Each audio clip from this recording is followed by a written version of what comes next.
1 minute, please.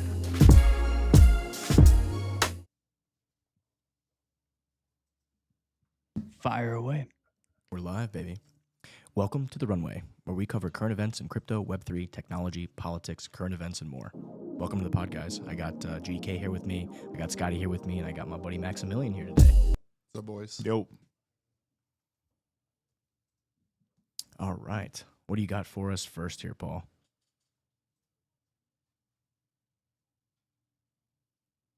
I'm going to pull up a X-Take from Chamath Palihapitiya. Did I get that right? Yeah, you did.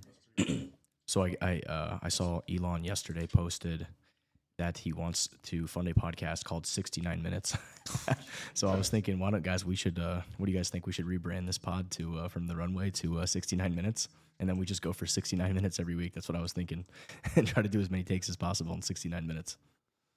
I love that idea. I think it's a great idea. So let's talk about that this week. So here's a take from Chamath here. I think we talked about it on Wednesday a little bit, and maybe I'm not sure if we found the chart or not, but here, this chart really just shows, Chamath says, this is a disgusting chart. There are so many markets that look like this, spend more, get less, but our kids' education isn't a market, it's their salvation. We need to fix this and embrace competition. Parents need reasonable alternatives to push back on the fact that our kids aren't being educated. So this is a fascinating chart. It shows that the spending for education is gone through the roof. Inflation's gone through the roof, and then we've seen worse outcomes. So since the federal government started the Department of Education and took over federalizing that and taking it away from the states, we've actually had worse outcomes across the board. Where, kids are getting less intelligent. Their reading scores are going down. Their math scores are going down despite the massive increase on the taxpayer. So this system clearly isn't working.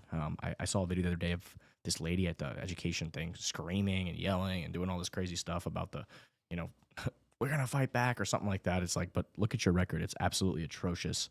You're just burning money and having worse outcomes. So really, I mean, the Department of Education should absolutely be disbanded.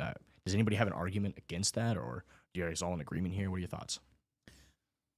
No, completely in agreement. I mean, we didn't have it until like the 70s or so. Yeah. And so like in the 50s and 60s, I think we were rated one of the best when it came to all the school kids' scores during that time period. And we got this department and everything's just been getting worse. Thankfully, with COVID, a lot of people switched to homeschooling. So I know it's more challenging, but no one cares more about their children's education than the parents. It's been a common topic of discussion with me and a lot of my friends, and I know I have many friends who do homeschooling. The one thing that I don't like about it is the kids. The socialization element is obviously not as good as being in a public education or even any private school. Being around other kids constantly 24/7, you can mitigate some of it. But there's some element of learning social skills. I think that's the big thing for me that's always held me back. Well, I've heard people say it's even better because when some of the kids go to work with the parents, like if they have a small business or something, they're interacting with other adults of people of all ranges. Where in school, it's everyone of the same age. So they don't know how to deal with different people, like different age ranges.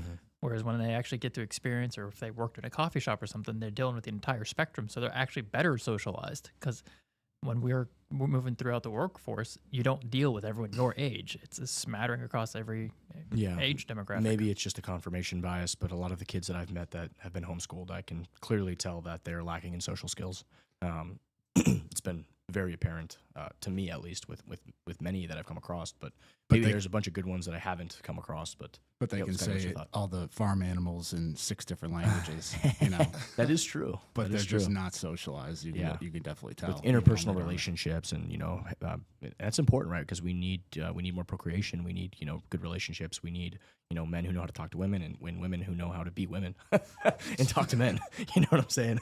It's crazy to have to say that these days, but I think it just speaks to a greater mismanagement of expense, mismanagement in the federal government. I mean, we're taking in $5 trillion in tax receipts on the revenue side, and we're running $6.8 trillion of expenses. You know, there's clearly a deficit there that needs to be reduced, and overspending in the education needs to be at least allocated correctly. And if it's, you know, mismanaged, just like every other expense, it's almost as if they need to go line item by line item within the budget and say, that's what's happening now. I mean, we're seeing a lot of that with Doge, and it's fantastic to see. A lot of, you know, the system is pushing back and fighting back, but I mean, we're seeing some amazing things happen right now. And even if we return to our pre-COVID levels of spend, I mean, that's trillions of dollars off of the annual budget. So I think that would be the first step, right? And then there's actually, we're finding so much stuff we can cut, so much grift, so much fraud. And with the education system, why not put it back to the states? Let's let federalism play out.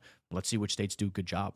Well, I think one of the maybe biggest benefits that we could get that would be easy is stop having everyone of the same like age be in the same classroom. So like maybe you have a class that's got, you know, 12 to 15-year-olds, have it across a couple of years. That way you can work on the socialization. Yeah. And also the older kids can teach the younger kids, which helps reinforce what the older kids know.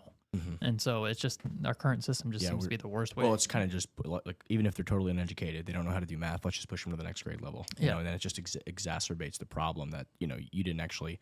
We see this. We pulled up the video the other day. I think it was it Chris Sullivan we had on a pod to. I think it was a Cypherpunk'd pod we recorded, and we were talking about this, and he just thought he was like getting mad at me. I'm like, dude, this is what we're dealing with. Like he thought these people were evil. I'm like, dude, like pull it up, and Paul pulled it up, and it was like just an hour-long video of just like going to college kids and be like, hey, what's 2 times 7?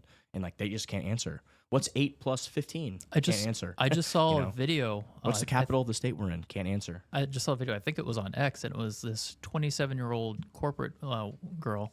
And she's like, I can't even read. I'm listening to podcasts trying to pronounce words, and I don't know how to read. And I'm like, these people went through the public education system, and they can't read. What is going on? Well, it's funny you brought up COVID too, Kyle, because it's like that kind of exposed a lot of different things in our own society. A lot of it was like school fell apart when you couldn't go to the classroom anymore and you had to put people online. Like education went way down. People just got passed through just because they couldn't hold back entire classes of people. So our standards seem to have dropped a lot for education specifically, especially in the public space. Yeah, but it's been a problem that's been growing because she was 27. The video I saw, she was 27, so that had to start over a decade ago. Yeah. I mean, my experience, I going to public and private schools. I mean, the private school was a way better education.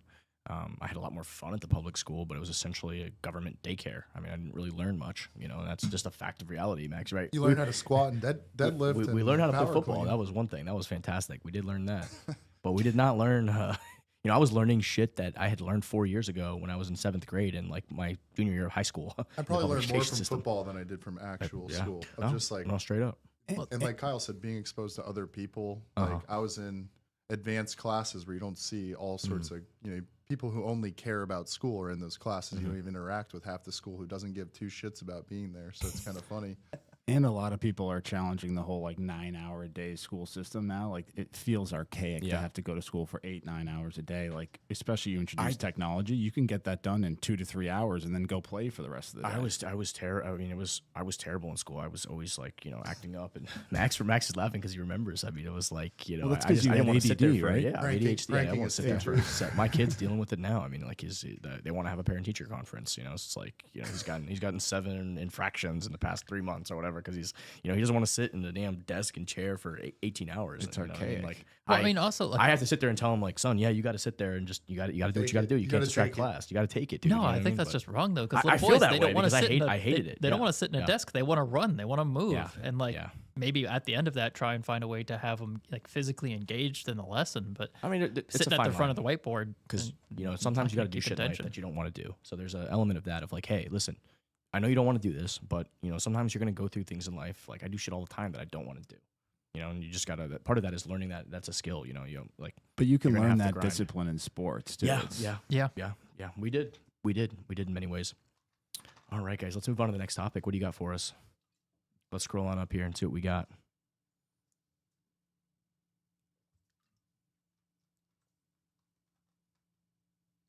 Let's scroll the other way. There we go. Oh, this is a classic one. So, this guy, Bill Kristol, I don't know who this person is, but he goes, the deep state is far preferable to the Trump state. And this guy, Data Republican, and I love this guy. He's so great. He goes, hello, Mr. Kristol. For you, the deep state is preferable because you are listed as the president of Defending Democracy, EIN 831567380, which is an indirect beneficiary of USAID through Rockefeller Philanthropy Advisors. You are exposed. I mean, she's. I think it's a she. Yeah, I guess she's great. I mean, Data Republican, small r. Yeah, she's just digging through all the data, and now she's got access to. They're getting access. They're actually being transparent, so they can see that your taxpayer dollars are going to these NGOs, which are funding other NGOs, and of course, the people complaining are all the people that are in on the massive grift that's occurring. Oh yeah, well somebody said it's basically like imagine they're drug addicts and you've taken their drugs from them, and it explains it because they're going hysterical about not getting their money anymore, and now they're just losing their minds and trying to do everything they can to get people to stop looking at it. Yeah, I couldn't believe the one with Chelsea Clinton getting $84 million a year or something like that through one of these NGOs. Like, I mean, this has got to be like, I mean, I can't believe. I mean, how are they getting away with this shit? I mean, it's unbelievable. I think what's interesting about this, and I might be wrong, but I think this guy Kristol is a far right, so he's Republican, and he was being funded by USAID. Yeah, and so it kind of shows that it's on both sides. It's on both sides, It's absolutely. not just a Democrat. Absolutely. It's what they call the deep state. Yeah. That's what it is. It's not it's not partisan. Both sides are on it. It's either you're part of the deep state group or you're not. And everyone on social media who's outspoken typically has an of course, the they've got background vested interest. agenda that they're pushing. So like, it's funny Anyone that who's people- crying about fraud usually is committing the fraud. Yeah. It's like they expose themselves, but this is like their job is just to go online and like rabble rouse. And, Yeah.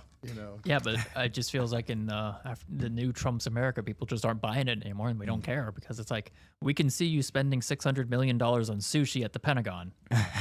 No, bring a box lunch. Yeah, you can do that. I think so. I think so. What do you got next? Oh, go down a little bit. Let's see. USAID is only 0.7%. Go down to the take right above. Yeah, Ron Rule. You can just leave it right there, Paul. USAID is only 0.7% of the federal budget. If they found this much fraud and waste in this one tiny piece already, imagine how bad the rest of it is. Yeah, I mean, I think that hits the nail on the head.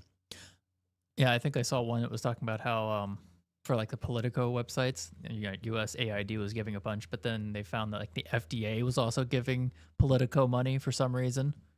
Yeah, so, crazy. And they haven't even like touched that department. Yeah, crazy. David Bailey from Bitcoin Magazine. Here he says, market completely misreading today's press conference. Paul, you don't need to open up the secondary window. You can just leave it on the main feed, and I can do it that way. I think it'll be easier. Market completely misreading today's press conference. Strategic Bitcoin Reserve is happening. It's a top priority. Direct from DJT. They're assembling the top officials in the country to formulate a plan in next 80 days. Half the working group is Bitcoiners. SBR is happening. So many of you might remember my options bet. Probably not going to play out. It was a long shot. I'm not going to go cry to the Consumer Protection Bureau because I made a gamble and I'm going to lose my bet. But I think it is going to happen at some point. Maybe just not in the timeline that. When does your window close? I think I have till February 21st for my option to expire. What was the bet on? I don't know. I basically took a call option on MicroStrategy. I think it was like $550. So it was something like that, like a higher price, right? Because if they did the SBR and you think MicroStrategy is the best kind of, they would be the beneficiary of that because they own tons of Bitcoin. So the government is buying Bitcoin. MicroStrategy is a proxy kind of for that bet. So that was the bet, right? Okay.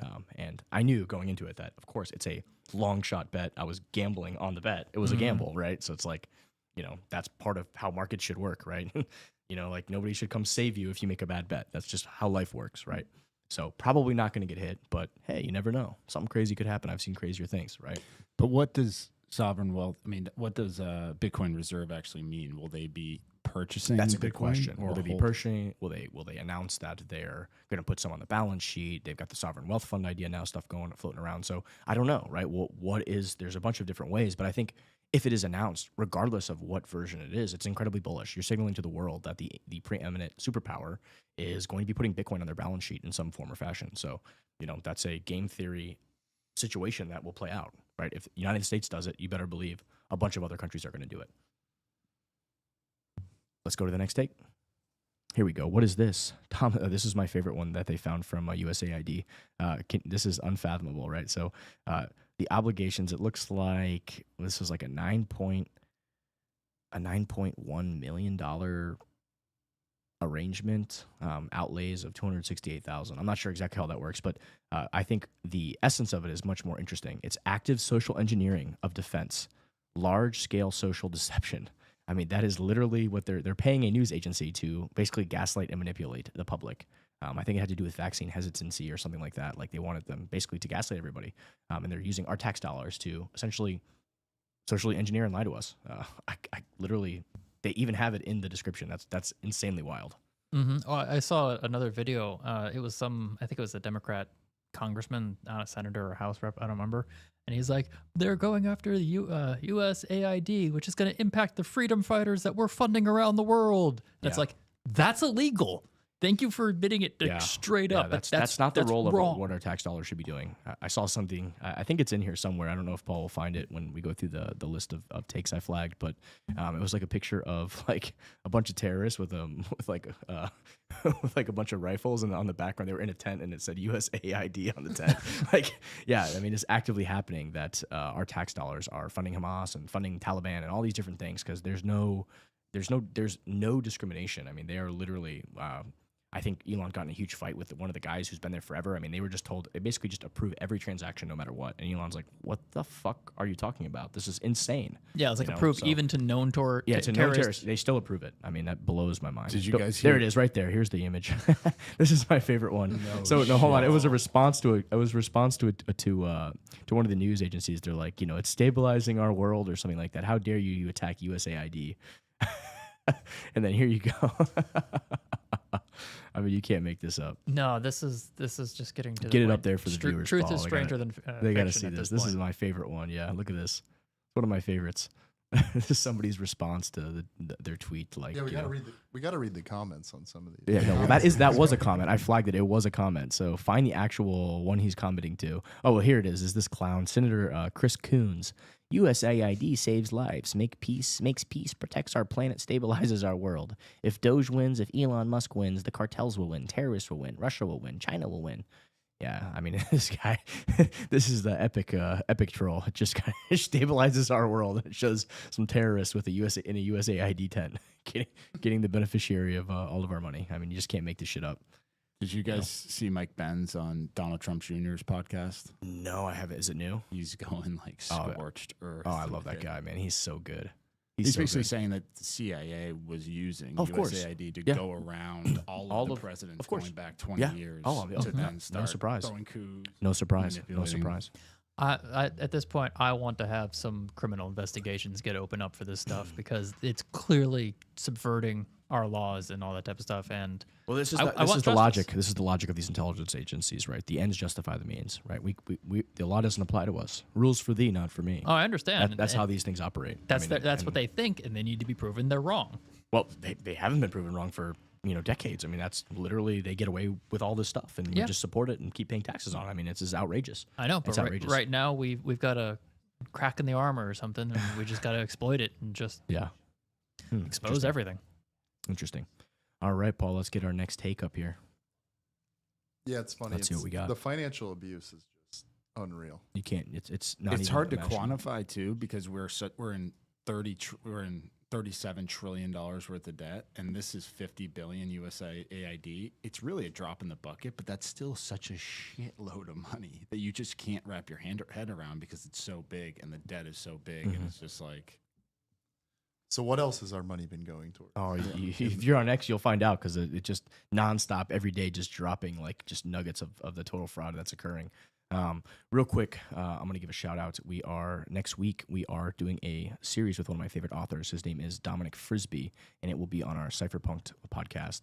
And it's about this very similar concept of daylight robbery, right? And it's the history of taxation, the history of taxes, some fascinating chapters. Dominic Frisby is an excellent storyteller, and every chapter is extremely interesting.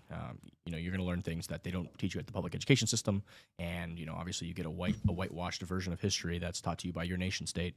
But this gives you a much clearer picture of the truth and reality of a lot of different situations that you may have learned about in school that they didn't tell you everything, right? So Dominic does an excellent job unpacking all that and tells us about taxes in different civilizations throughout history. So fascinating. And then I'll also be doing a series with Larry Lepard very soon on his new book, The Big Print. So can't wait to unpack that. I haven't read it yet, but I've only just started the very beginning, the manuscript he sent me.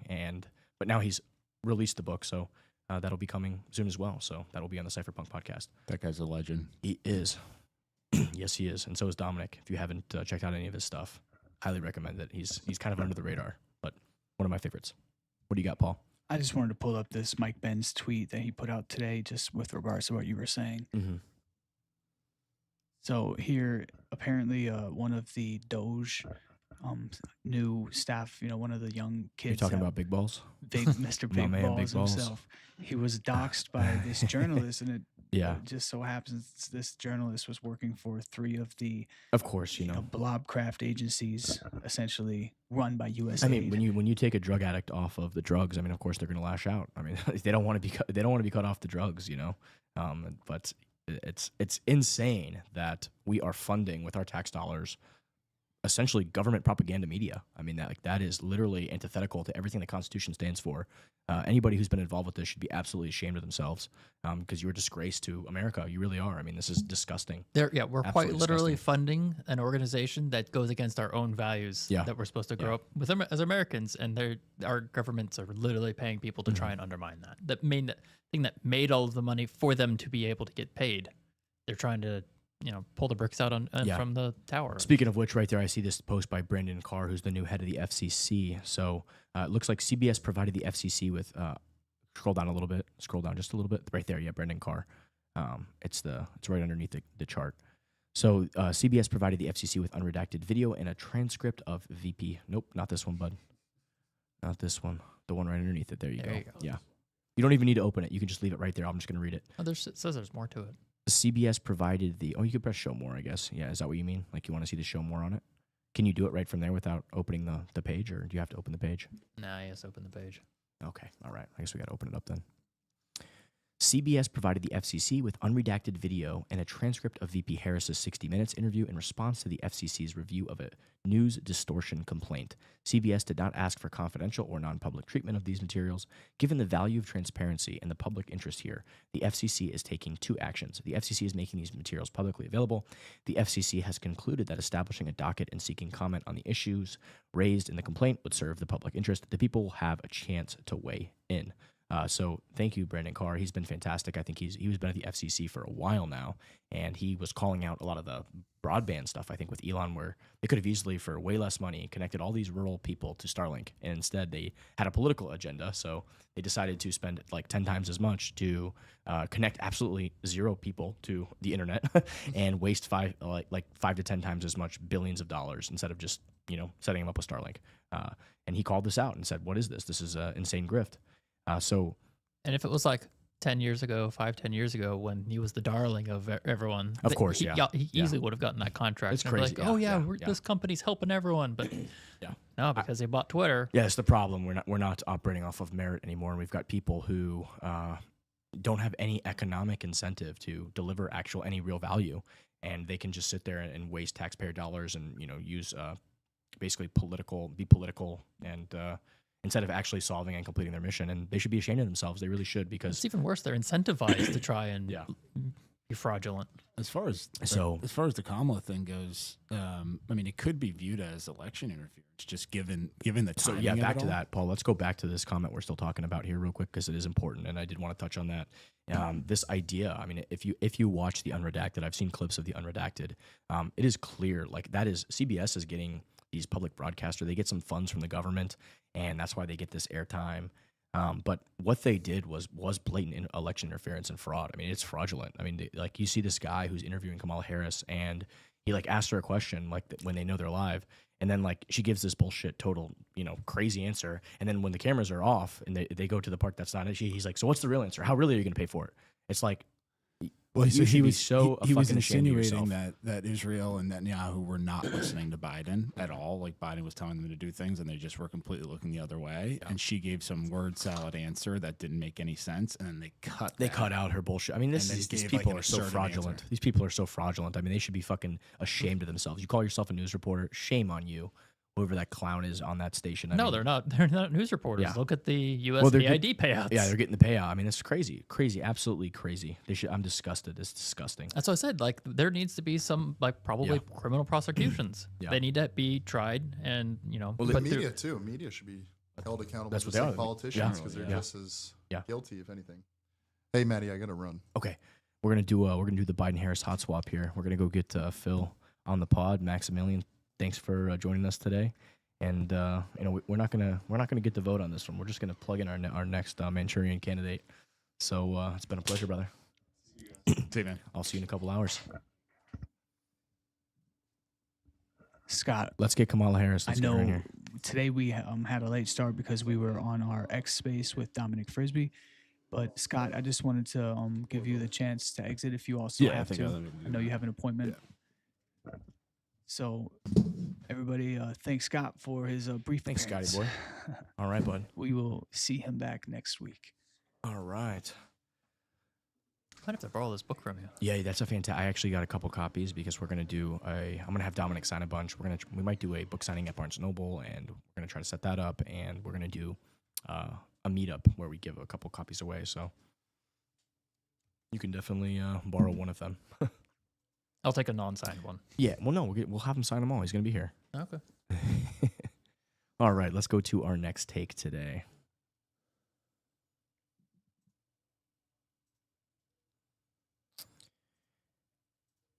All right, what do you got for us? Anyone who ever advocated that more taxes would create more equality or value are being proven categorically wrong. All more taxes did was empower the bureaucratic class with resources to steal, grift, and create shadow organizations to do the things the U.S. government wasn't supposed to be doing in the first place. The receipts in just the first 14 days already prove this out. Can you imagine what we learn over the next 14 months? I think Chamath hits the nail on the head here. I mean, I couldn't agree more.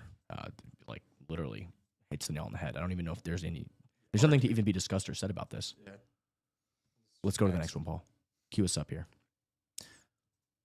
I'm gonna have to take up some de-stressing exercise or something because what we're gonna learn over the next 14 months is gonna make my blood boil. I'm My sure. blood's already boiling. I mean, just reading some of the stuff on X is crazy. You know, X is the new media now. I mean, like all of anything that happens immediately and gets posted there for the world to see. I love the free speech. I love the transparency. I mean, it's fantastic. Right, but the USAID, like in the previous post, said it's 0.1% of the 0.7, spending. yeah, 0.7%. Yeah, we're spending 0.7. 100 billion. 100 billion in the first 1% Yeah. of fraud. These are my favorites. So there's a great post by Kanakoa the Great.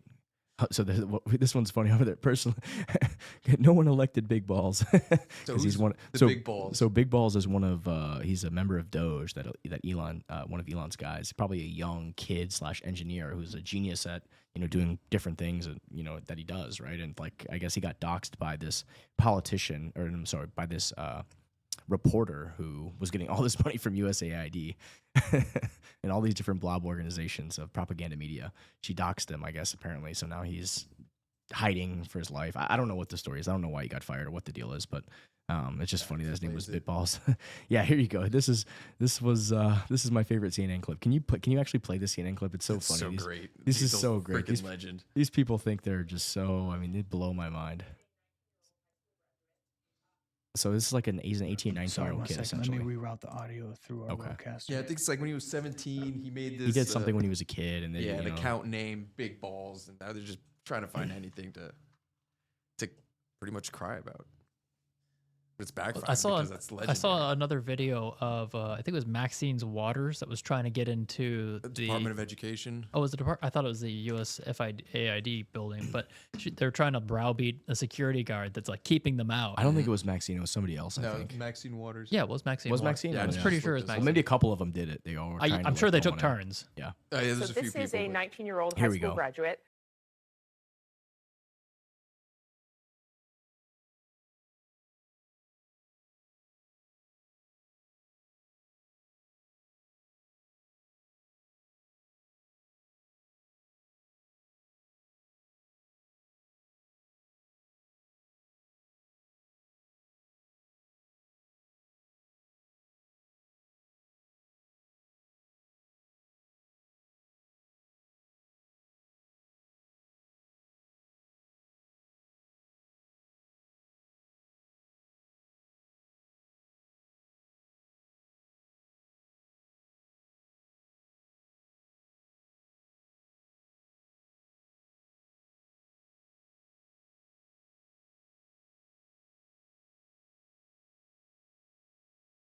CNN something else. Hey, right? I'm noticing. Are you catching that song? Yeah, Yeah. they put a song. Yeah, they put a over it. song I was pretty sure they This put a is song. actually playing. Song. He's got It's like playing a song called This Big is- Balls.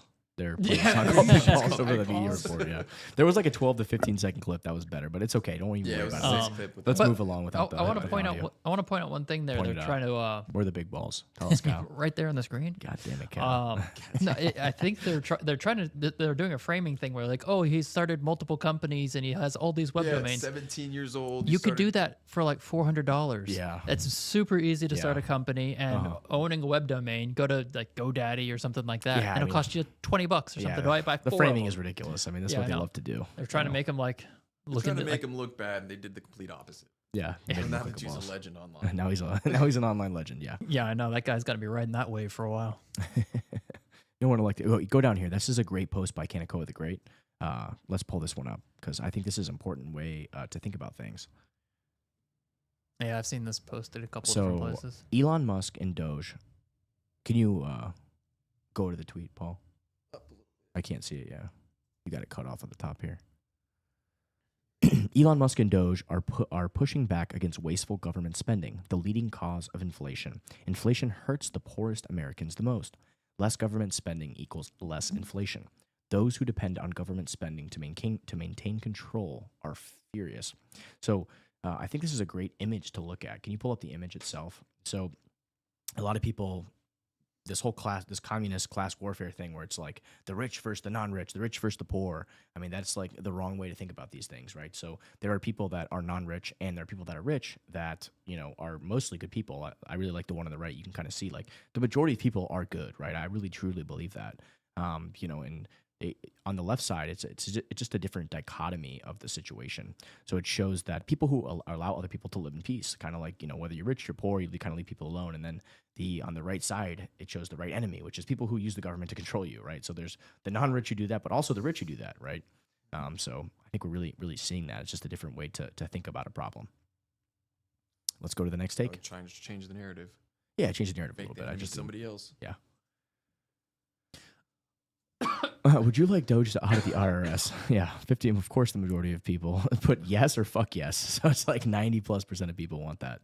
So of course they do. I mean, anything else is an absolute lie. Of course, the majority of people want to know what the government funds are being spent on. Of course, the people want all these agencies to be audited. Yeah, people want Yeah, we want transparency. transparency. We want accountability. Everyone's lost trust, so we just need to do a full audit of everything on the federal level, which will be hard because of the size and scope of it. But it needs to be done. It's not an unsolvable problem. It just needs to happen. True that. Because I don't trust them at all at this point. Yeah, just already what we've discovered. It's imagine the rest. Let's do this one with the Winklevoss twins. So Warren Buffett clocked in 25% returns last year, barely beating the market. How can it be some members of Congress have returns greater than 100%, more than 4 times Buffett? This doesn't add up. It stinks to high heaven. Members of Congress shouldn't be allowed to trade. So this is an interesting post just to look at it. Weighted percent changes of Congress portfolios in 2024. And I do find it very interesting. I mean, you really see a lot of these people have inside information. It's like essentially insider trading. So we talked about this on Wednesday's pod with Craig Shapiro and James and a couple other guests and Danny. And we came to the conclusion that, maybe if you serve your country, if you go, right now there's a lot of these a lot of these people don't have even term limits, right? In Congress doesn't even have term limits. I think only the Senate does and the presidency. I don't even think the Senate does. The Senate does it. It doesn't. No, it's just the president. Oh wow, that's wild. Yeah. So I think we absolutely need term limits, but part of this thing was you go serve your country for a couple of years, and in that time, you should be serving your country, not trying to get extremely wealthy, filling your pockets, and then just stay there forever to get this constant inside track of information. So people rightly are very upset about that. And I think that we need to come up with some kind of law that does prevent this and basically says if you term limits. If you serve your country as a senator, you can still invest, but it needs to be done independently with somebody else who's just managing your funds for you, right? Or you have you can buy broad basket assets or dollar cost average. Yeah, just put them into like index funds. Yeah. Like that's the only thing they're allowed to buy. The only thing they can choose is how much they want stocks and how much they want bonds. What about crypto? I want some Bitcoin and some stuff like that. I mean, I want to say, look, this is my plan. You can have an index fund of crypto. Yeah, something like that, but definitely something needs to be done because it's really gotten out of control. Next take. There's the one I like from Andrew Torba. So Andrew Torba, I think, is the guy who runs Gab. and he says, stealing the, I really thought this was really interesting because I actually feel this way as well now after thinking back on it. I was so furious about all of the fraud and stuff that was happening in 2020. But stealing the 2020 election will be remembered as one of the most catastrophic miscalculations in history. In a different timeline, a second Trump term would have unfolded as a largely unremarkable chapter, marked by modest policy gains and tempered rhetoric, avoiding extreme upheaval. Instead, the fallout from 2020 and what followed has galvanized a movement that is turning the entire system on its head and gutting it. I mean, I'm actually very happy now looking back on everything. It's like, wow, he walked away for a couple of years, really saw how bad it was. Like, well, they went after him. They went after him. They went through his wife's underwear drawer. They debanked his wife and kids. They've, tried to put him in prison for the rest of his life. They, used USAID funds now, apparently, what we found out, to fund all of these prosecutor offices and news agencies and all this stuff to literally go after a former president, which has been literally unheard of. This is America, not, the Soviet Union or China or some other third world, dictatorship, Venezuela, et cetera, right? Like, this is America. We don't do this in America. Mm-hmm. And now he's had time to regroup. Look at all the intelligent and insanely qualified people he has on his team. People that have built incredible wealth and provided incredible benefits to society. People like Elon. Look at Scott Bessent. You've got Howard Lutnick. You've got a super David Sachs now leading the AI and Web3 crypto team. As the cryptos are, he's got an intelligent and fantastic group of people around him. Tulsi Gabbard, RFK Jr. I mean, I could just go on and on and on and on. Cash Patel. All these different people who are agents of change, and this is what the people want. This is what people voted for. We want change. We don't want the status quo. We want to clean out this filth and this rot and this disgusting things that's happening, and we're getting it right. So Ron Paul, even look at this is a great one, and it's a great 25-minute clip. If you have time, I highly recommend watching it. Unfortunately, we're not going to be able to watch the clip here, but go up here. It says, "A look behind the curtain has revealed a horrific truth. Nearly the entire mainstream media worldwide has been funded by the U.S. government under the USAID. From the BBC to the New York Times and Politico, at this point, it might be easier to find out who USAID has not funded in the media sphere." This is disgusting. I mean, for a country that advocates, its founding principles on freedom of speech and the freedom of the press, to have the government funding all of these different agencies that are all saying the same thing and parroting the same thing on all these networks. I mean, this is antithetical to America, antithetical to why we have a constitution and why this nation was founded. The government should have nothing to do with the news agencies, and the news agencies should be questioning government.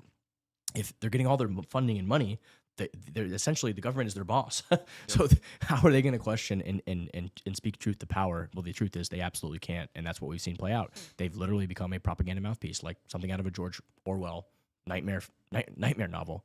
And that's talking about how legacy media was dying, and this is just putting more nails in the coffin.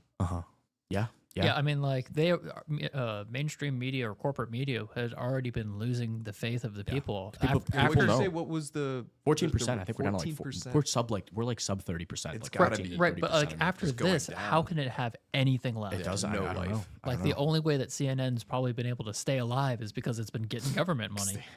Yeah. Because the only people that watch it are like airports. It's just on in the background that people ignore. That's got to be their only viewers. Yeah, you're not wrong. You're not wrong about that. Here someone said, USA did just enough benevolent things to hide all the filth, perversion, corruption, influence buying, and color revolutions, which were its main objective. Just like Satan, just enough truth to get people to go along with the lie.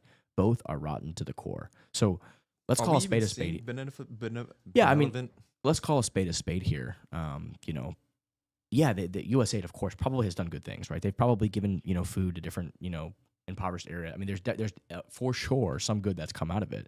The problem is that it's first off, the taxpayers should not be on the dime for doing those things, right? That's like not the job of U.S. taxpayers is to pay for charity around the world. I hate to say it, that's not why we pay our taxes. Now, it could be a good thing if you're doing some charity. A lot of us already are. Yeah, I was gonna say, U.S. is already one of the most philanthropic countries in the world. Yeah. So it's like if you gave us back the money, there's a good chance that a lot of that would still go out to the charities, to actually philanthropic causes that we the people choose, right? Yeah. But we didn't sign up for this. We don't want this. And at the end of the day, even though it may have done some good things, I mean, we've just showed you some of the absolute filth and nonsense that's coming out of this agency, and that's just again such a small 1.7% of the overall federal spend. Here's a cynical take on that. What if the good things that they did was only as just PR stunts to get you to pay attention to only that that's spending? what it's looking I mean, like. you Yeah, know, it's like, again, oh, look at all these good things we did. Don't pay $84 attention to the man million behind the Yeah, I curtain. mean, should Chelsea Clinton be getting $84 million to $3 million Who went knows? to- Maybe she's to doing Haiti. something charitable with some of it, right? But I mean, look what happened with all the Haitian funds. I mean, Haiti's still a complete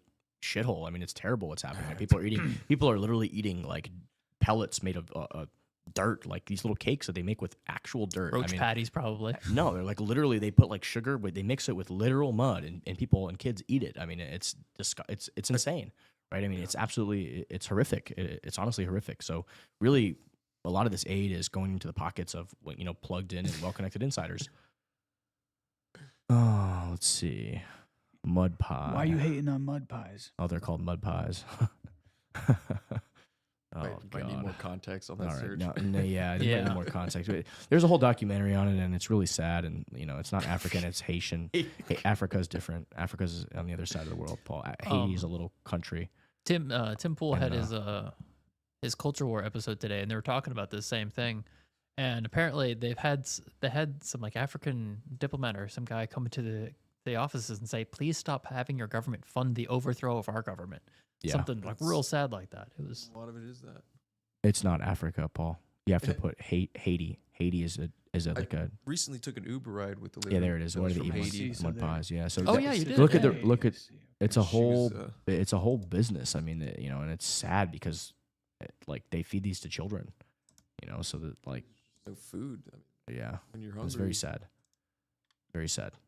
People are creative in Yeah, choosing this is new it. flavors for making pies, Yeah. but in one of the poorest countries in the world, clay is the basis for making pies, as the mud pies are made. Yeah, I in mean, Haiti. it's very, very sad. And then when you got Industry millions of whose main dollars that are goal is to supposed to be fill the going to these stomachs people of to those help, living below and they're the just being poverty line pocketed in by these. stages. yeah. Stomach that's- digestion Pay that just ridiculous makes it even salaries to worse. political Popular proverb insiders. that some people It's resort 10 million to. to a When mansion or a detecting wedding corruption or cases in something. food Yeah. stuff. If you However, this want to solve some of proverb these applies problems, you should have to go into the free market, start a non-profit or a charity, whatever it may be, and get the people to actually fund your idea, not get massive government slush funds at the taxpayer expense. I mean, it's just not appropriate, and we won't have it anymore, and it's unacceptable. So let's move along here. Oh, this is a good one, Paul. Jason Lowry. He says, to each there comes in their lifetime a special moment when they are figuratively tapped on the shoulder and offered the chance to do a very special thing, unique to them and fitted to their talents. So this is, a lot of people don't know Jason Lowry, but he's works for the government, I think worked in the Department of Defense and worked in the military. He wrote a book called Soft War, which is a really interesting game theoretical exploration of Bitcoin for nation states and how to project power all over the world. So many fascinating things. We could spend 6 hours talking about it. But the fact that he posted this is really interesting with the incoming Trump administration and this idea of a strategic Bitcoin reserve and all of the buzz and stuff that's happening. So he's almost implying here that he's looped in on this and he's involved in it. And honestly, there's no better person to be involved in something like this. Lawrence Sliver. So again, that's just my own personal take. I could be off. You see our guy Lawrence and CJK both commented. Yeah, so I think they're feeling. And you did too, but I'm in your account right now, so I'm not going to like your own post. Yeah, I just said if you know, you know. LFGO. All right, let's go on to the next take here. Oh yeah, this is a really interesting one. So, God, there's so much good stuff on X. So many different rabbit holes you can go down. I mean, Certainly so this is pretty much our entire show is just like going down rabbit holes here, which the Runway, that's just what it's all about. And if we reband, it'll be 69 minutes. 69 minutes on X. Well, I guess I'm not sharing this podcast with family anymore. Let's see here. So go up a little bit. Elon posted this. This is how new taxes start. And this is what a lot of people don't realize, is they claim only to apply to a small percentage of households in order to gain a majority vote, but then rapidly evolve to cover everyone. So when you say, let's add this tax, let's get the billionaires, let's get this, it always always starts that way, right? Anytime you introduce a new tax or a new thing, it always starts with a select small group of people, and then over time it explodes to cover and affect everybody. So here you go, looking at the percentage of households filing an income tax return, and you saw how it started. At first, there was no income taxes, and then they needed to justify paying for a war, so they brought about the income tax, and then it just absolutely exploded and skyrocketed. Well, something that Ron Paul said in a video I watched ages ago, it's the worst part was once they got the income tax, it might have only been a few percentage points, but they lost 100% of the principle that this shouldn't be done. So once the foot was in the door, it always goes more because you've lost the principle of the matter. The principle of it. Yeah, exactly. No, I hit the nail on the head. What's that first comment down there? World of statistics, personal income tax rate. The Cayman Islands, Bahamas, Bahrain, Bermuda, Brunei, Kuwait, Oman, Qatar, 0%. So that's a world of statistics. So it just shows the different countries where the personal income tax rates are. At least we're not the top of that one. That's something. Well, we're probably somewhere in the middle. Actually, we're 37% now. Italy, 43. Well, if that's just income tax, that's France, not counting 45. like all of the tax. Yeah, that's because there's sales tax, and inheritance taxes, and inheritance taxes, tangible property tax. Crazy. State tax, all these different things. I mean, they just get you every which way. I mean, it's unbelievable. Such a grift. Our founding fathers who revolted over like a 5% T-tax would literally roll over in their graves to what this great republic has become. I think it was also that, and it was also like they were trying to get him to pay for the tax in the British pound, the printed paper, not just sterling silver. I think that also played into it, but I haven't done enough reading on that. Now here we go from Safe. Anything.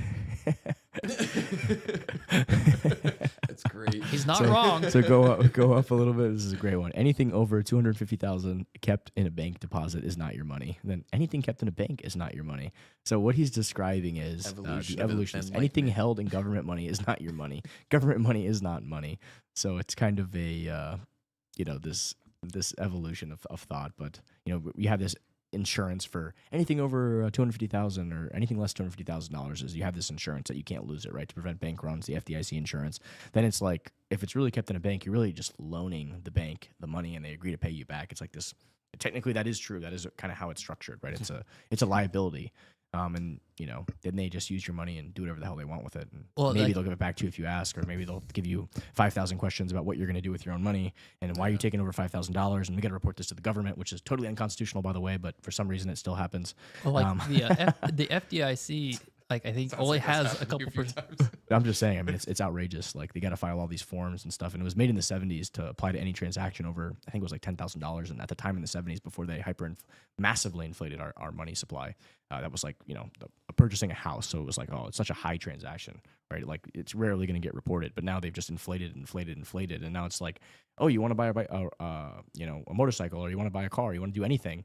As soon as it's going to be like a PlayStation, you want to buy a PlayStation, we're going to have to report you to the IRS. It's like you can buy a golf cart for that money nowadays, and it's going to get reported. Yeah, it's bullshit, total bullshit, and it's totally unconstitutional. I mean, this is a total violation. Well, no, technically it's not unconstitutional because there's an amendment on it. What do you mean? For the income tax? I'm not even talking about income tax. Oh, okay. I'm talking about the anti-KYC AML, BASML. Oh, like the anti-money laundering? Money laundering law, whatever it is. Like any transaction over $10,000 needs to be reported to the government. Whether, I mean, that's a violation of blatantly unconstitutional, the Fourth Amendment. The Fourth Amendment. The blatant violation of the Fourth Amendment, and somehow it got through, and it still stands to this day, which I don't understand. In a jaw-dropping argument. So then you get to the final thing where it's like government money is not money. And then you go in a jaw-dropping argument. The Department of Justice claims seizing $50,000 from a small business doesn't violate property rights because money isn't property. I mean, like, that is the most insane thing I've ever heard. And this is the argument the government's taking right now. And if they win in court with all of these lawyers the Department of Justice has compared to the small business who probably has no resources, it's going to be a really bad day, right? Well, I'm willing to bet that they were shopping around for a district where they could bring this suit to get a judge that's favorable to them. That's what they do. I mean, it's so corrupt. Corrupt. It's like why they try to get Trump. We're going to just prosecute you in New York City and in Washington, D.C., where they're like 98% of the population votes for the other candidate. I mean, like, so corrupt. The fact that those cases were even allowed to be brought there is just, total corruption. Total corruption. Yeah, but at least most of the people see it now. So I mean, silver linings. Mm-hmm. Well, hopefully people are waking up now that they're not going to have all this money to push all this propaganda on all these news stations. Maybe more people will wake up. Well, it's nice that during the election, Democrats got like 3 or 4 times the amount of money and spent the 3 or 4 times of money as Trump, and Trump still won because they can't throw money at it and trick us anymore. Yeah, like money is not going to just solve the problems with it, but that's their mindset, right? With the government, with everything, Department of It's Education. been working. Let's throw more money. Yeah, historically it has. It's not working anymore. But it's not working anymore because we have X, we have free speech. They tried to. Yeah, they put their moles. I mean, people don't realize how insidious and how bad all this was. I mean, like they literally had moles and like they were using government money to fund psyops and have all these agents on the board at X and Facebook and they, do all this stuff and censor these memes and censor this information. I mean, browbeating Zuckerberg. Yeah, I mean, crazy. So yeah, they were able to censor, and then luckily, I think Elon literally changed the course of humanity. I mean, he literally saved us from fucking some George Orwell novel, which was already like largely playing out, and people had no clue. Here we go. Here, it's a good one. I haven't really seen many people talk about this. Let's watch this clip real quick. Yeah, watch the clip real quick. Scott Bessent. This is in his. As we saw from the December 8th hack by the some Chinese entities into the Treasury, which was very serious, that was through a work-from-home software app. So one of the policies that I support, I intend to be in the building every day that I am in Washington, and I support a return to the office, which is against the current Treasury policy. As we saw from the December 8th hack. Bessent is this hack? What happened here? So the Chinese hacked the Chinese hacked Janet Yellen's computer, I believe, and they hacked a bunch of other. I mean, our whole government infrastructure is so antiquated and outdated. But since they decided that all boomers that don't know what they're doing. Yeah, so since they decided that everybody gets to work from home now, they actually used government dollars to make a special work from home app. And of course, it was made by the incompetent government that was in power. And of course, there's probably a bunch of loopholes, spyware, etc. So our adversaries or frenemies or whoever has actively just been hacking in and getting on all of our sensitive documents from the Treasury, from different government officials, and it's just been like a field day. They've been having a field day. So Bessent is rightfully calling this out and saying, "Hey, this entire hack was created because nobody's coming to work, and you guys made some bullshit app so you can work from home and not actually have to come to the office." And it just basically gave the keys of the kingdom away to our adversaries. So I just can't square this circle. So we've got the CIA with the highest level technology and super secure everything, and then we have the other side of it where they have this app that got easily hacked by the Chinese. Yeah, I don't think it was the CIA. I think it was the taxpayer paid somebody. I understand. I'm just saying, like, we have the CIA as a technological powerhouse, or maybe they have NSA, whatever, and then we have this other department that just fumbles the ball so hard. I just like how does that work? You can't like share technology. What the fuck? What do you got next for us, Paul? That was a wild one that happened this week too. Go down a little bit. Let's talk a little bit about this. Breaking: President Trump has announced that the U.S. will take control of Gaza Strip. No, it's below that, Paul. Yeah, kind of wild. I mean, what do you guys think about this? I mean, this how to me is serious of a? I don't know. Is he saying he's going to do that? He always says stuff, but who knows? I mean, this could be a negotiating thing, but at the same time, I've been told, I haven't seen the clip myself, but when Trump is making that announcement, Netanyahu's face apparently is just like, what is he talking about? That's not going to happen. Something like that. I've seen that clip. Maybe he's trolling Netanyahu. He could be, but at the same time, like, Trump does that and denies everyone what they want. And so, like, I don't know. I don't know what to make of this. Yeah. Yeah, that's. I mean, the place has been leveled essentially to the ground, so. I don't know. I don't know what the solution is there. It's been a never-ending disaster for the past, like, almost 100 years at this point. So, I mean, how would he go about doing that? That's a good question. I mean, I think you need support. So what I'm thinking is, no, it's already been carpet bombed to hell. Yeah, I mean, it's already done. It's completely fucking living there, right? No, dude. There's like done. I mean, it's like done. It's like I mean, most of it is, from what I've seen, like totally destroyed. Like maybe there are small like refugee camps and stuff, but like. The whole place is like carpet bombed, dude. Like it's like a nuclear holocaust there, essentially. I mean, if he can find a way through further negotiations to finally get everyone to stop trying to kill each other there. Yeah, I mean, I'll listen. I'm not saying I'll endorse, but I'll listen. Yeah, I mean, I think hopefully maybe he can work something out because he had those Abraham Accords. Maybe some of those other countries are willing to step in and provide the soldiers and troops. I just don't want to see American troops on the ground anymore in all these places. Like it could just be the big ask of Trump, and then he's going to walk it back to something that's sensible. Yeah. I don't know. I mean, I don't know how I feel about it. So there's a lot of questions. Implementation is important, right? So if Qatar and some of these other places are going to be the boots on the ground and making sure everything's going, and they're going to be investing and doing stuff, and maybe it's a collaboration with a lot of Middle Eastern countries, and to create a thriving Middle Eastern oasis, then and the U.S. is a part of it in some way that doesn't mean all of our soldiers dying and our people dying on the ground. Then I guess I could get behind it, but aside from that, see how he's gonna. Yeah, because there's the Palestinian aspect and maybe a good intention, but I don't know. I just don't want to have like Maddie's saying. I don't want to be involved in all these things. Like we've got enough fires at home. I don't want to go volunteer for more. Like, maybe 20 years after we've got our house back in order and things are okay, then maybe we'll talk about doing something there. But right now, no. I've been hearing some interesting takes and reading some stuff, and apparently, from other things I've read, about 500,000 Palestinians have been affected, have been killed. But apparently, the population is still around 2.2 million. So that's well, we got a lot of refugees, so I know part of it was mentioned of Egypt taking refugees and Jordan taking refugees, some of these other countries taking refugees, and maybe if it's rebuilt nicely, they can come back. I don't know. I don't know what the solution is. I really don't. Yeah, it's a lot of people. It's a tough one. Situation. It's a very tricky. It's a tough one. It's a tough one. But if America does get involved, then in a way that might keep peace in the region, but at the same time it implicates us and solidifies this whole alliance that is somewhat unspoken, but everybody knows, is essentially Israel is an extension of the United States.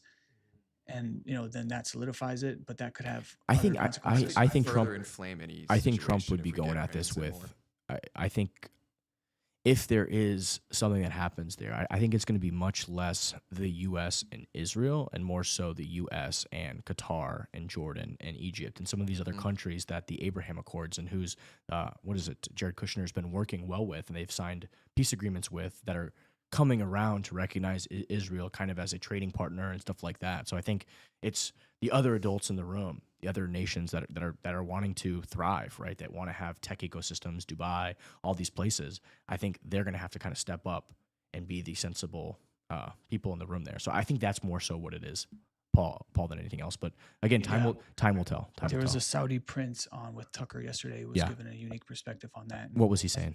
He was saying, essentially that the Syria anti-American regime has been overthrown, that now is going to help stabilize to some degree. And Saudi Arabia apparently is fully on board with, supporting stability. I think, so it's an interesting dynamic, and we're only getting, snippets of it at a time. Yeah, it's very complicated, but the status quo is not good. And, it would be very, very good for the world if there was more peace there. So hopefully they can come to a sensible conclusion. And if we can be a part of a peace, I'm all for it.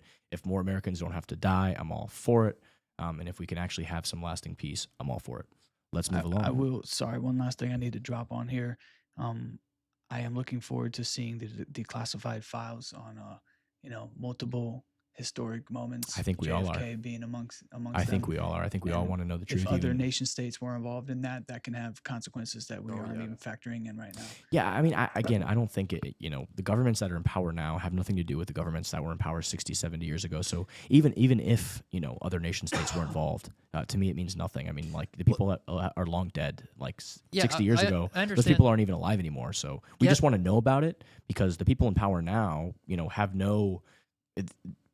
we're living generations later. So just tell us the fucking truth. If it happened, well, it happened. See, the problem with that, though, is if they do that, then it turns out they were doing horribly nefarious things, then now people are going to be suspicious, rightly so, if they're doing bad things. I think people are already suspicious, Kyle. Right. No, there's Look at this USA and all that's happening. People are already suspicious. Their suspicions will be confirmed. There's a difference between those two. Like you can think something's happening, but if you know something's happening, it changes the game. I think people voted. I think that's part of Trump's appeal that a lot of people don't realize. Just like, people are like, I've always been suspicious about all the shit that's happening. And Trump comes in and is like, yeah, I'm part of this, elite group. This shit is definitely happening. And everyone's like, oh, okay, finally. We knew. Now we can move on, right? I think the same thing is like, well, and then it's also, there's all these conspiracy theories and all this stuff happening and all this, like, people are so nervous. It's like, hey, just fucking tell us what happens. We're all adults here. Like if there was somebody involved in the assassination that was part of the intelligence community, many of us will not be surprised, right?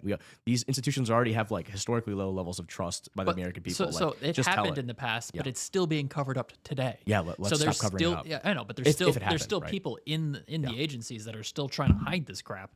So it still implicates them. That's just the way, because they want to keep operating, right? But no, look what's happening. I understand. Right like now. I'm with you on there, but I'm just saying, trying to get in their shoes. Yeah. Why would they still keep trying to hide this stuff? It's because they don't want the stain on the agency, right? They want to, but part of Well, also it's like, oh, they're willing to do this. What else are they willing? Of course. to do? Well, what are they doing look what's today? already been unclassified about MK Ultra and all this crazy shit that the CIA and these intelligence agencies were doing. I mean, this is all completely unclassified. So we already know they were doing it anyway. So let's know everything. There's no reason to hide it anymore.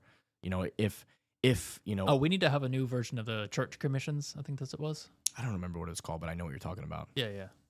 So let's move along, Paul. What do you got for us next? On that subject, I think it'd be very relevant to pull up a Doge X-Take that you included, given that Doge is somewhat bringing in this transparency that we're all. Yeah, do you have it? Or are you gonna find it? I'm looking for it right here. I thought it was closer. We'll get better at this, guys. We're still trying to figure out the flow of how we can get all these X takes to kind of flow together.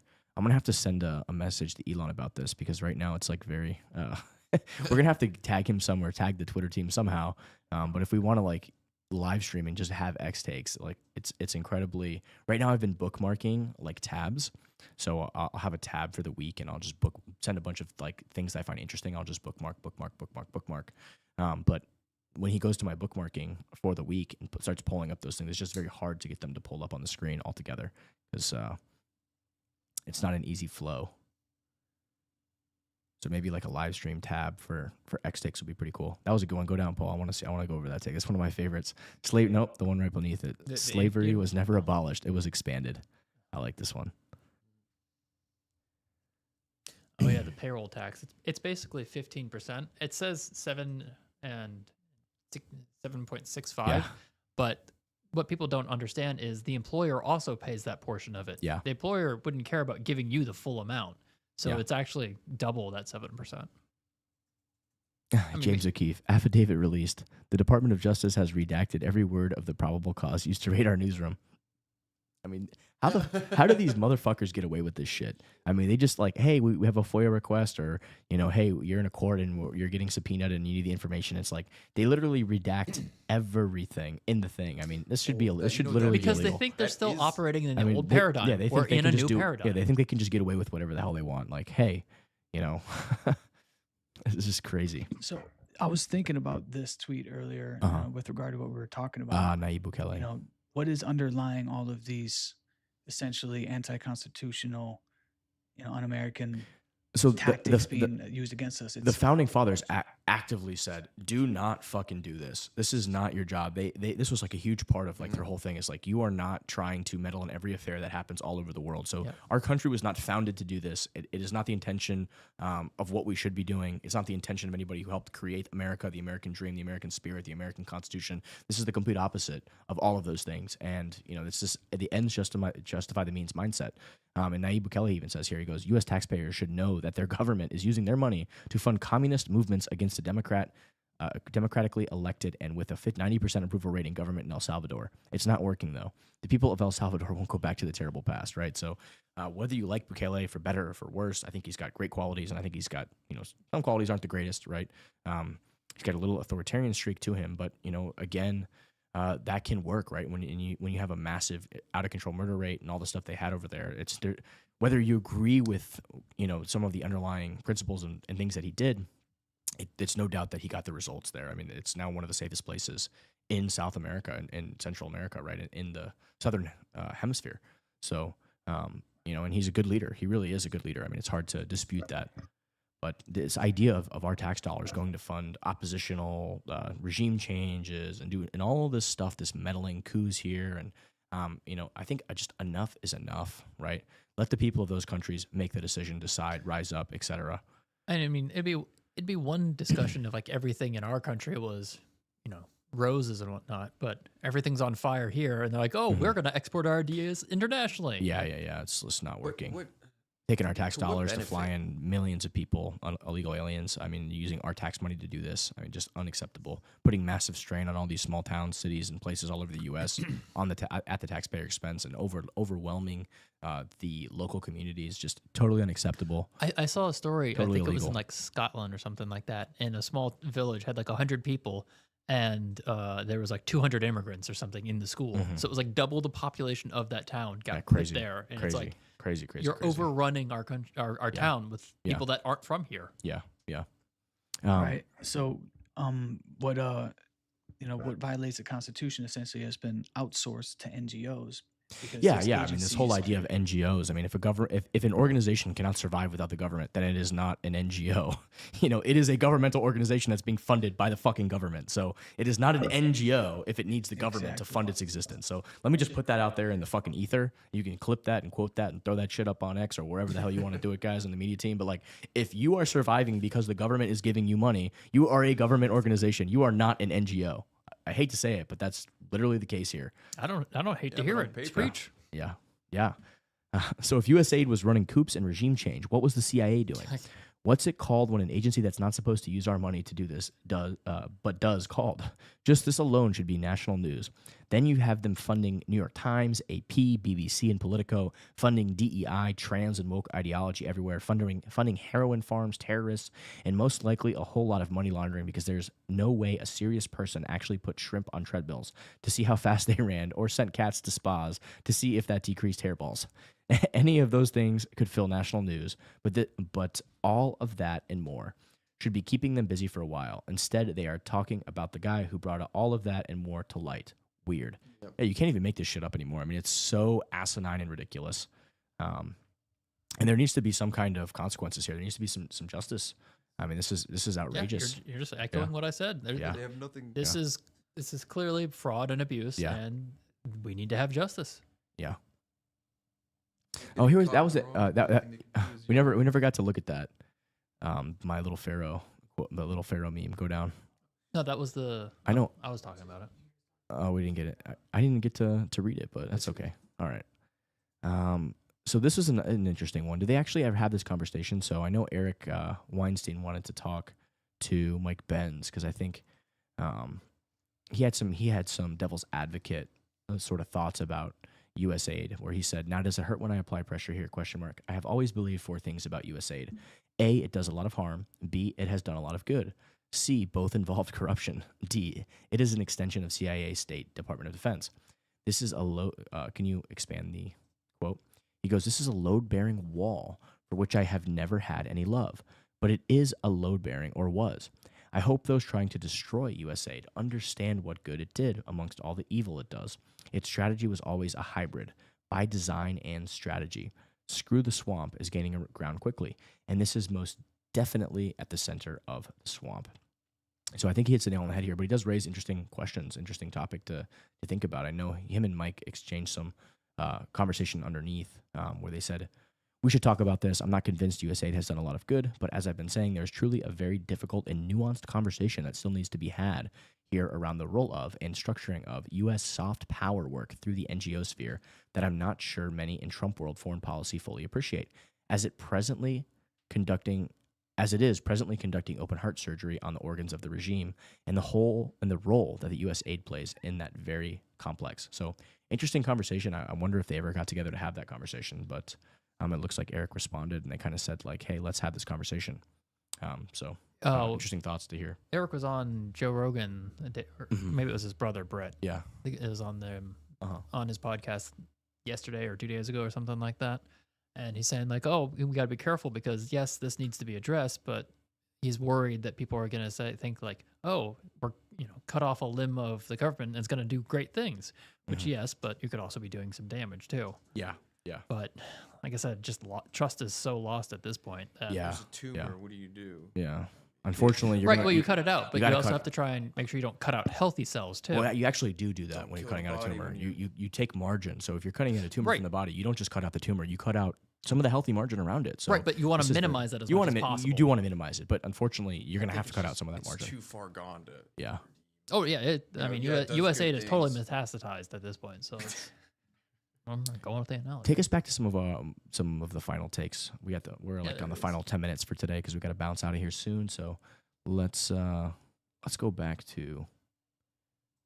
Let's see. This was zoomed in. These are some zoomed in takes here, but let's see here.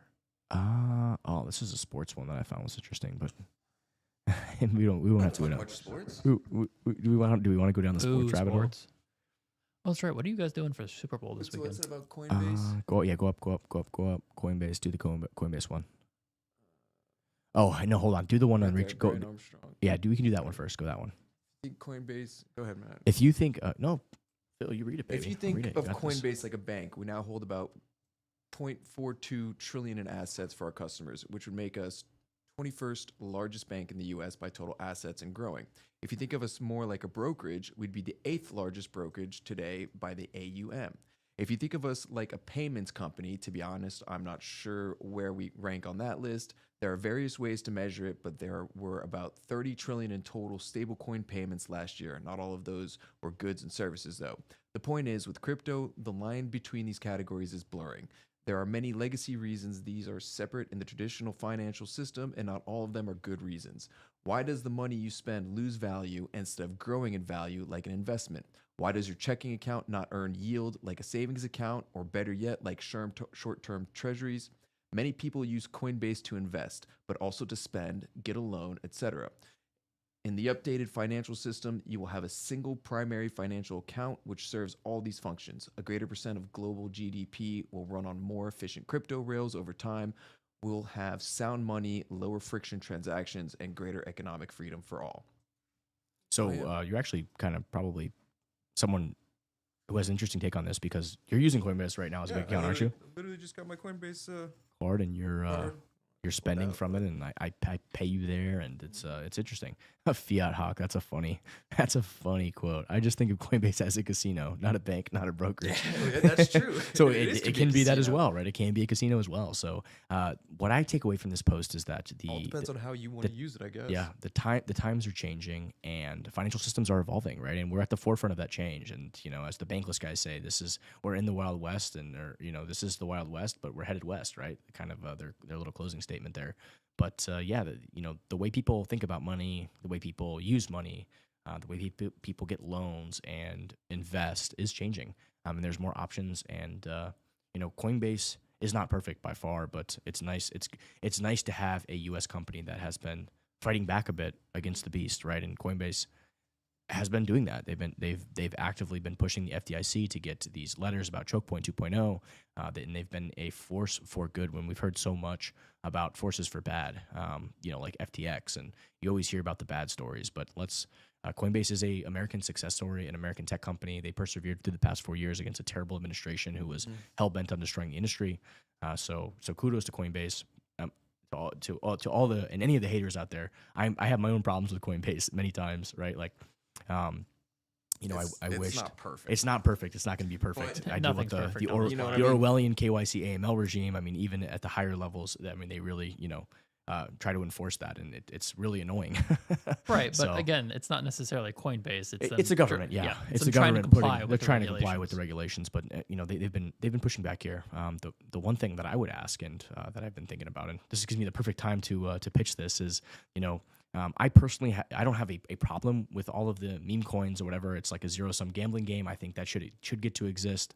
I have no problem with it, and they always they of course they're a for profit business. They want to list that, but it is probably not the greatest thing for everybody. In the sense that give them such most people easy lose access to all money. that. It's just like gambling, like a casino game, which is fine. But I would ask Coinbase, list some of these good community-based projects like Raven, Ergo, Dynex, a new one just launched called Quai. Some of these GPU-based proof of work projects where you've got a lot of small guys participating in that are striving to build new things. I know I'm missing another one like Flux, who's building a decentralized cloud, which we host our website on that through Flux, run on Flux, right? So there's so many great communities innovating in this space that are building interesting decentralized products, right? That have interesting ideas, right, that are actually providing interesting value. And they've been working for years and working on these projects, and they have active developments, right? And somebody just comes and makes a meme coin with a picture of a capybara, and Coinbase lists it, and it's it's $40 billion market cap overnight. I mean, that's like come on, guys, you can be a little bit better on that, right? Well, I'm hoping that one of them is gonna try and replace our current phone systems, whatnot, because that's a very antiquated technology. Like if anyone in the U.S. ever tries to change your carrier, sometimes you can lose your phone number because. So Helium's working on this. There are different blockchains that are working on this. So well, I know T-Mobile partnered with Helium to try and help expand the network. So I know there are projects out there. I'm looking forward to them really. No doubt. So there are interesting projects out there in the Web3 space that are innovating. Yes, there are a lot of scams. Yes, there are a lot of Ponzi schemes. Yes, there are a lot of meme coins that are just zero-sum gambling. All of that stuff is out there, right? And that applies to even the fiat system. We have Bernie Madoff. Oh, for sure, absolutely, right. But there are tremendous innovations as well, right? And there are interesting projects that are good projects that might still fail, right? But how are we going to know if we don't try? And if we can't innovate and experiment and have a free market and explore these different ideas, are we even America? In the past 4 years, it's actively there's also the active hindrance of that. There's the entrenched players that are going to probably try and squash some of it. Maybe I'm not saying they are, but maybe Verizon or AT&T is going to try and prevent any upgrades to the system because they don't want to have to work to try and get more, keep their money. Oh, Paul, go up. Let's go on to that one. I want to see that quote, the Stephen Miller, the White House Deputy Chief of Staff. Play that clip. That's a fantastic clip. Just kind of encapsulates everything here. Unelected bureaucrats with less accountability, less oversight than USAID. They funnel money to their cronies all over the world through a swampy network of NGOs, non-governmental organizations, and cutouts, including potentially some very troubling elements of focusing on things like regime change and destabilizing foreign countries. But this is not about America's interests. Donald Trump is courageously restoring democracy. Article 2 of the executive branch vests all power by the Constitution. Article 2 of the Constitution vests all power of the executive branch in a president. It's known as the vesting clause. It says the executive power shall be vested in a president, singular, not in the bureaucracy, not in unelected, lifetime tenured career civil servants. Americans voted for one man, Donald J. Trump. They didn't vote for a single bureaucrat at USAID. They voted for Donald Trump to make government accountable to the taxpayer, to make government accountable for them. If the Democrats are saying, as they are, that President Trump cannot implement his agenda at USAID, that Donald Trump cannot fire recalcitrant bureaucrats, what they are saying, what Democrats are saying, is they oppose democracy itself. They oppose the idea that the American people can elect a man, in this case, our President Donald Trump, to reform the government according to the will of the people. This is a battle between the will of the people through their President Donald Trump and the will of an unelected federal bureaucracy. So we and President Trump are on the side of democracy. What a banger. That's a fantastic clip there of Stephen Miller. I think he just hits the nail on the head. I mean, he's saying then obviously the Democrats are against democracy. Yeah, of course, because they only were for it because it was getting them what they wanted. They only care about power. They don't care about anything else. That didn't make sense when all you hear is we didn't elect Trump or we didn't elect Big Balls. But no, we did elect Trump. Or we didn't elect Elon Musk and we didn't elect Big Balls. I'm pretty sure Elon was campaigning with him on stage and actively went to many places to make none sure of this was a surprise. And why this is his exactly staff. We don't elect every single bureaucrat in the country. It would just be impossible. Yeah, we elect him because we trust him to represent do his agenda through the executive branch with using the powers he has as the head of the executive branch. I mean, this is exactly what we wanted. And these are exactly the people that we knew were involved and were elected with him that helped him. At the people at the top of the Democrat ticket, I'm sure they know this, but they don't care because they're trying to manipulate emotions. Yeah, to get it's not working. No. I think I saw the other day was their favorability ratings at the lowest of all time, 31%. Oh yeah, and you can just imagine why. All right, Paul, we got time for maybe one or two more takes. Let's see here. Can you go up to today's stuff, which will be at the top of the it'll be at the very top. Yeah. Let's see if we can grab one from today. Go down a little bit. Oh, we'll end on this one. This is my favorite right there. How the tables have turned. So Mike Benz posted, He goes, the censors are now the ones getting demonetized. Oh, the irony. So all these censors who were getting paid by the government to through these NGOs to censor the American people in violation of the First Amendment, we're basically demonetizing all these accounts and censoring them off all these social media platforms. And now they're complaining on X that the censorship squad is crashing out over losing the USA taxpayer gravy train that funds their censorship work. I mean, it's just classic. And Elon goes, oh, how the tables have turned. So wait, hold on. Like all the fact checkers on Facebook, all the fact checkers, they were all being funded. All these NGOs that, So Facebook fact checkers, it's not Facebook that's actually doing the fact check. I They know. outsource it to an NGO that the government pays to. So that's exactly. You didn't even know that. People No, don't even I know that. didn't. It's fucking crazy, right? It's wild. I should have seen it coming, but It is it is unfathomable. Yeah, you think there's an actual job that people pay for to fucking fact check people? Who's gonna pay somebody to sit there and fucking through all your fucking Well, I mean, comments and Facebook has to everything. pay them. the sky's blue. A fact check false. The sky's actually slightly light blue. Azura instead of blue. It's azure. So this is a false statement. It's like this is what these motherfuckers are doing. I mean, it's unbelievable. So I think that's a great note to wrap on. How the tables have turned, and oh my, yes they have. Yeah. Thanks for listening, guys. Have a great weekend.